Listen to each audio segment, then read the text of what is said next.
There's a plant growing right now in the forests of Europe, carpets of it. Deep green, low to the ground, quietly flowering since February. And if you walk past it, which you almost certainly would, you'd see nothing remarkable, just another woodland weed. But here's the thing. The ancient Greeks knew this plant. Hippocrates wrote about it. Medieval physicians prescribed it. Dioscorides used it. Hildegard von Bingen documented it. A professor of anatomy and surgery at the University of Göttingen, personal physician to King George II of Great Britain, called it one of the most powerful remedies in his entire botanical arsenal. And for centuries, you could walk into a pharmacy in Germany and just buy it over the counter. No questions asked. Today, it's listed as a poisonous plant. It was pulled from the shelves, and most people, including most herbalists, have never used it once. The name of this plant is Mercurialis perennis, dog's Mercury in German, das Waldbingelkraut, named directly after Mercury, the god of travelers, merchants, thieves, and physicians. The god who, according to the ancients, revealed the healing properties of the entire genus. When a plant is named after a god, you might want to pay attention. And when a plant disappears from pharmacies, despite 2,400 years of documented use, you might want to ask who decided that, and why. There's a principle I keep coming back to. Paracelsus said it first, and it holds up better than most things written in the last 500 years. All things are poison, and nothing is without poison. The dose alone makes a thing not poison. That's not a disclaimer. That's a philosophy, and it's the only honest framework for talking about a plant like Mercurialis perennis, because yes, it has real physiological force.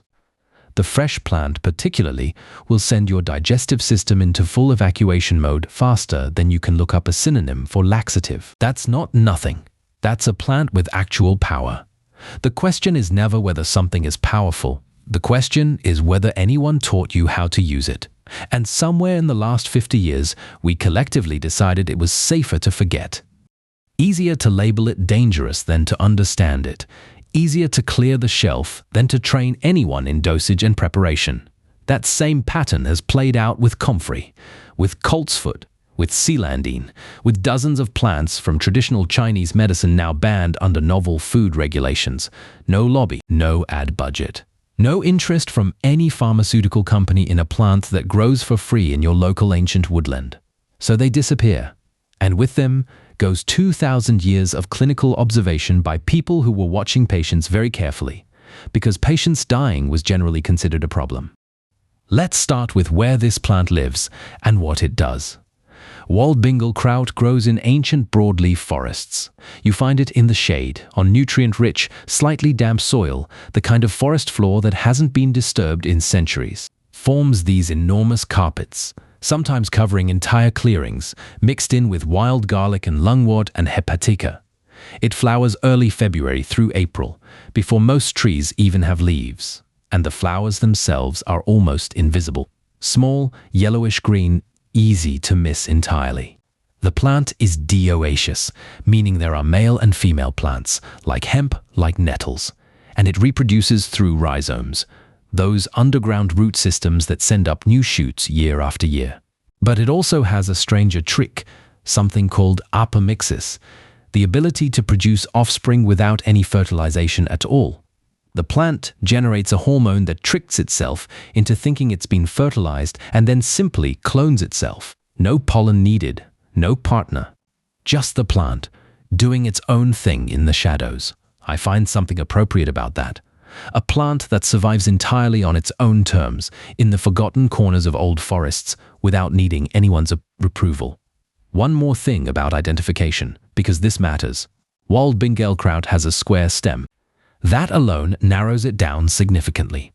The leaf mints have square stems too, but completely different flowers. Bedstraws have square stems with whorled leaves around them. The knotted figwort has a square stem, but smells genuinely terrible. Mercurialis really doesn't. And then there's the leaf. Opposite, slightly toothed, bright intense green. In the right forest at the right time of year, it's almost unmistakable once you've seen it. Now let's talk about what's actually inside it, because this is where it gets interesting. The first major compound class, flavonoids, quercetin, rutin, isotretinoin, Kaempferol. These are the plant's own sun protection system, molecules that evolved to protect the plant cells from UV radiation, from oxidative damage, from the kind of genetic stress that comes with constant light exposure. In our bodies, they do something similar. Quercetin, in particular, has been studied extensively for its anti-inflammatory properties and its ability to modulate immune response. Rutin has documented effects on blood vessel integrity. It strengthens the walls of capillaries, reduces their permeability, supports circulation. Kaempferol shows up in research on inflammatory pathways again and again. These aren't exotic compounds. You find quercetin in onions, rutin in buckwheat. The point is that Mercurialis perennis has all of them together in a plant that's been sitting in European forests since before anyone had a word for phytochemistry. Then there are the saponins. Specifically, tritopene saponins, the non-steroidal kind that doesn't bind to fatty substances. This fraction is complex, and it's responsible for several things simultaneously. The laxative effect when the plant is fresh, yes, but also the expectorant action on bronchial mucus, the emulsifying properties that help the body process fat-soluble compounds, and the effects on skin that have made Mercurialis extracts a component in dermatological preparations. Weleda and Wala still use them today, in eye drops, in ointments, in wound healing preparations. Saponins appear across many of the plants we associate with chronic inflammatory conditions. Soapwort, marigold, daisy, licorice root. The pattern is consistent. Saponin-containing plants seem to communicate with the skin, with the lymphatic system, with the body's inflammatory signaling in ways that are genuinely difficult to replicate synthetically. But then there's Hermidin, and Hermidin is something else entirely. Hermidin is a piperidine alkaloid, a nitrogen-containing compound in the same chemical family as the alkaloids in green tea, in cocoa, in black pepper. It's the reason Waldbengelkraut turns blue when you cut it. The moment the plant is injured, Hermidin oxidizes on contact with air and produces a vivid blue dye called cyanohermidin that's so unstable it can't be fixed to fabric. The color appears and fades before you can do anything with it. That instability is actually the key to understanding Hermidin's biological activity. It's highly reactive. It interacts with oxidation processes in the body. Research on fermented extracts of Mercurialis perennis, the kind used in anthroposophical medicine, has demonstrated immunostimulating effects on human monocytes in cell models. Anti-inflammatory activity. Wound healing acceleration. These aren't folk tales. These are laboratory findings on a plant that most physicians have never heard of. The science is sparse because the funding is sparse. There's no lobby for this, no sponsored study. Nobody is paying anyone to investigate a plant growing in European forest clearings for free. The traditional use of this plant spans more organ systems than almost any other European herb in the historical record. Digestion, first and most emphatically. The old German names say it all. Scheissmelder, Schissekraut, Ruhrkraut, names that leave absolutely nothing to the imagination. As a laxative, Mercurialis perennis works by stimulating intestinal peristalsis, essentially waking up the movement of the gut wall. This was used for constipation, yes, but also as a preparatory cleanse before other treatments. In the tradition of Ayurvedic medicine, where the gut is cleared before the real remedy enters the picture. And this matters more than it sounds. When someone is only moving their bowels once a week, which is not as rare as you might think, everything that's sitting in that digestive tract gets reabsorbed. The liver processes it, sends it back through the bile, and the whole cycle repeats 2-3 times before it finally exits. That cycle of reabsorption is called the enterohepatic circulation, and it's one of the reasons chronic constipation has consequences that go far beyond discomfort. For appetite loss and anorexia, historical practitioners used Waldbengelkraut. For gastric inflammation, for hemorrhoids, for intestinal parasites, worms and pinworms specifically, which are apparently experiencing a social media renaissance right now as the explanation for everything wrong with everyone's health.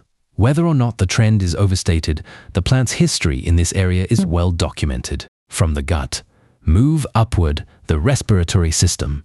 The saponin fraction that loosens intestinal mucus does the same thing in the bronchial passages. Historically used for chest congestion, for bronchial catarrh, for dry coughs that need to become productive.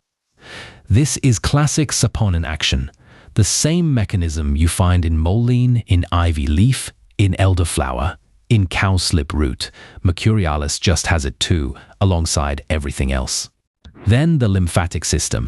This is where anthroposophical medicine has been quietly using this plant for decades, while conventional medicine pretended it didn't exist. Lymph node swelling, lymphatic stagnation, milk stagnation in nursing mothers, breast inflammation, external application as a poultice or salve, working directly on congested tissue. The lymphatic system is one of those body systems that gets very little attention until it fails catastrophically.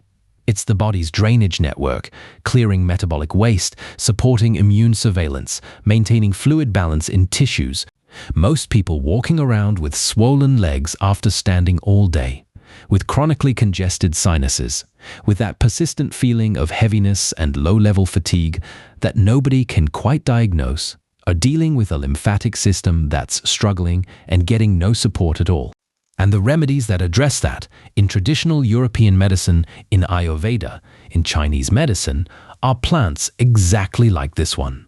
Saponin-bearing, lymph-moving, quietly effective plants that never made it onto a prescription pad.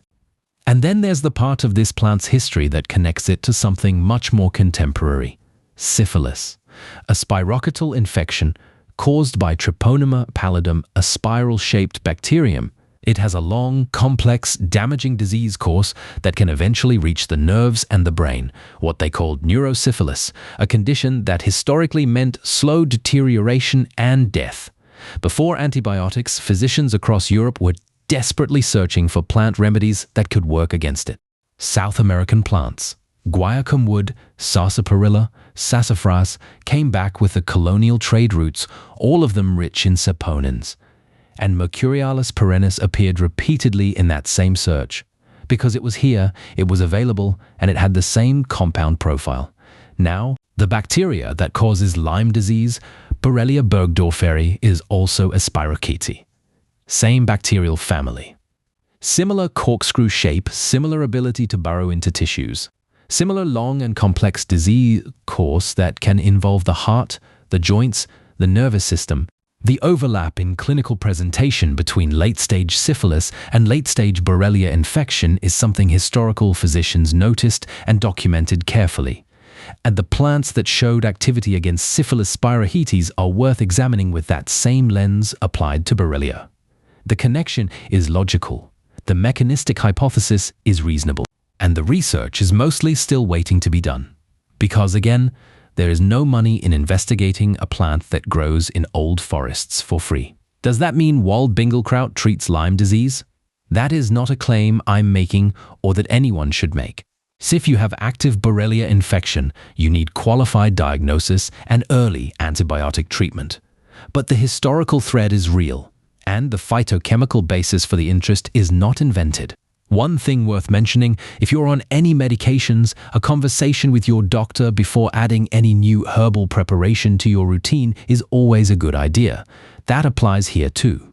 If you want to work with this plant, you use the dried flowering aerial parts, harvested in March and April, laid out to dry in a shaded, well-ventilated space, stored in a sealed glass jar away from light.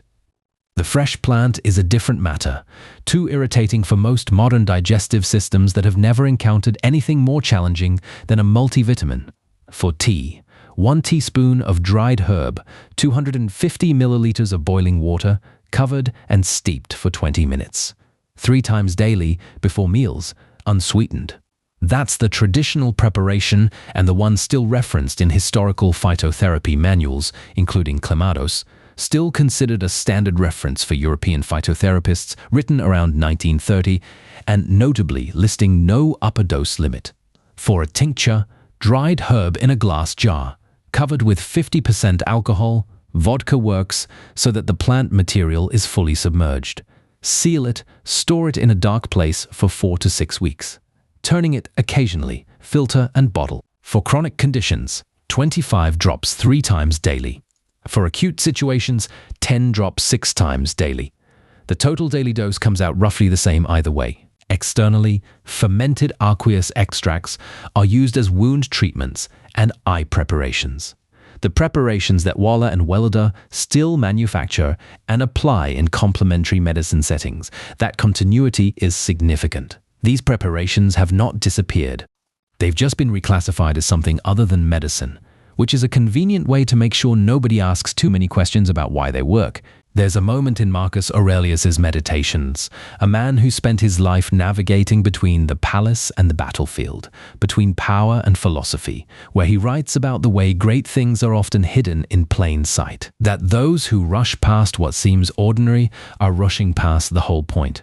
I think about that standing in a forest in early March, looking at a carpet of Mercurialis perennis spreading between the trees, a plant that Hippocrates mentioned, that medieval monks cultivated, that a court physician in 18th century Britain considered essential, that no pharmaceutical company has any incentive to investigate, no mechanism to patent, no lobby to promote, and every structural reason to let disappear quietly from the cultural memory. There's no ad campaign for a plant that grows in old forests for free. No sponsored study, no €40 capsule. Just the plant itself, doing what it has always done, flowering early, spreading quietly, cloning itself when necessary, waiting to be noticed again. See if you've walked past it without looking down, you're in excellent company. Most of us were never taught to look.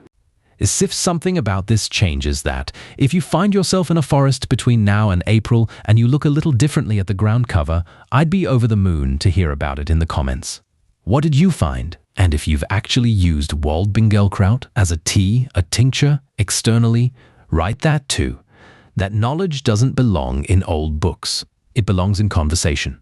A small thumbs up would mean a great deal. And if this channel is where you come when the official explanations feel like they're missing something, you already know where to find the next one. The plant has been there all along. We just forgot to learn its name.